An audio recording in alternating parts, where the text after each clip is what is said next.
Another trial continuing in Wilmington, this one for two parents charged with the murder of their 2-month-old baby boy.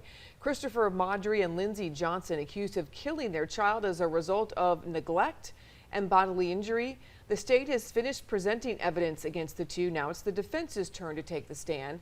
According to the sheriff's office, Madry called 911 and told dispatch his baby was cold to the touch and bleeding from the nose.